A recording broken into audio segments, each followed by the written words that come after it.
So like a week ago, the Raptors lost in a close 6-game series versus the Philadelphia 76ers. Can't be too mad at the Raptors. They were dealing with injuries, and they gave the 76ers a good match and a good fight. One of the Raptors' biggest haters in the American media, in Shaquille O'Neal, questioned how good the Raptors will be in the future. He said like the Raptors seemed like they were no man's land, looking like they weren't going to improve or weren't going to get worse significantly. And personally, I don't think that's a really smart statement. And that has led me to make this video where I'll be explaining just how great the Toronto Raptors future is and just why Shaquille O'Neal is wrong. Before we get into the video, I ask you to drop a like on this video as it does help my channel grow. Subscribe to my channel if you want daily NBA content. Also, if you want to go with 3,000 subscribers, also drop a comment on this video as I do respond to all of my comments, and play that intro.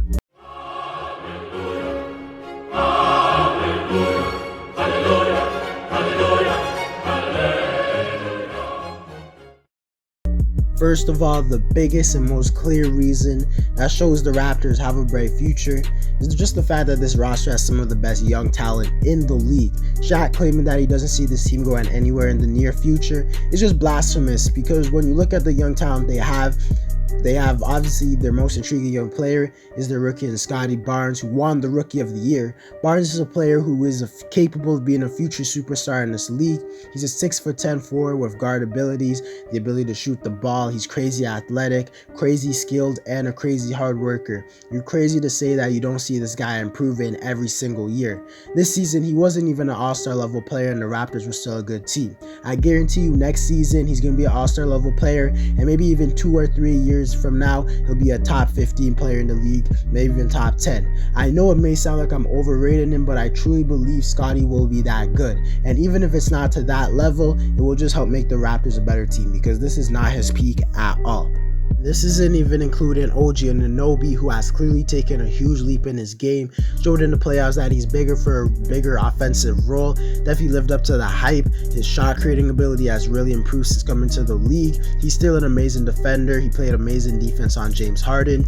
I actually believe OG is going to be the best 3-and-D player in the league in the upcoming seasons. I think he's going to be a 20 points per game scorer and be a top 10 defender in the league. That is an all-star level player, and I think he's just going to improve way more for next season because he was injured for a lot of this season. People are really forgetting about OG, even Raptor fans are. I remember people were saying they should trade him for Miles Turner, but regardless, he's a guy who I think at the very least has all-star potential. He's a lot better than a lot of the other young forwards who are hyped up a lot, like Mikal Bridges, Mal Bridges, and a few others. He's only 24 years old. He has plenty of time to improve. He just got to stay healthy. They also have Gary Trent Jr., who should have definitely been in the conversation for the most improved player award. He shouldn't have won it, but he definitely should have been in the conversation because he really improved this season. He was one of the best shooters in the league, one of the best scorers on this team. He has plenty of time to improve. He averaged 18 points in only his 4th year in the league. Only 23 years old, really good 3-point shooter, has the capability to hit shots off the dribble. In my opinion, he just has to get maybe a little bit stronger or get a higher vertical jump or whatever, because his finishing at the rim is really bad. But if he's able to fix that up, he could really be a guy averaging 20 points per game scorer. He also has to just work on his consistency a little bit, but I generally think he's a guy who could be an all-star level player. That's just 3 guys I named so far that I think have all-star potential who haven't even reached their ceiling. I don't know how you can see all that damn talent and just say they're going to stay the same for the next few years. Another young guy they have is Precious Achiuwa, who in the playoffs showed he could be a really good defensive center, and to end the year showed that he could actually be a center who could take the ball off the dribble and be a center who could shoot the ball at an elite level. He's definitely not at his best that he could play right now. He showed that because this season he was one of the worst starters in the league, and he improved to actually be a really good defensive center and a solid offensive center. I think his game is just going to continue to improve on the offensive and defensive side of the ball. I truly think this guy has all-star potential. He's not as certain to reach all-star status as the other guys, but regardless, he's going to be a really good starter in the league as his career goes on. I don't know, not gonna lie, he was really inconsistent this season, but if he shows what he was capable of being at the end of the year, he's definitely a really good player, and if he improves, this team's going to improve. And I didn't even talk about guys like Malachi Flynn, Delano Banton, who haven't even gotten the potential to show how truly good they can be. They're both guys who I think could be solid role players at a minimum. They're all guys with some talent. No way you can assume this team is just not going anywhere. You have to realize a lot of their main contributors are young guys. If they just keep the same core and just improve overall as a team, add better veterans and stuff like that, they don't need to add a bunch of superstars to their team. Just grow off their core that they have right now. It's not like the veterans are trash or anything. They definitely can be better going into the future. I don't know how you can say they're dead. Shaq is just dumb. As I said, they have some really good veterans on their team. They have Fred VanVleet, who's an all-star.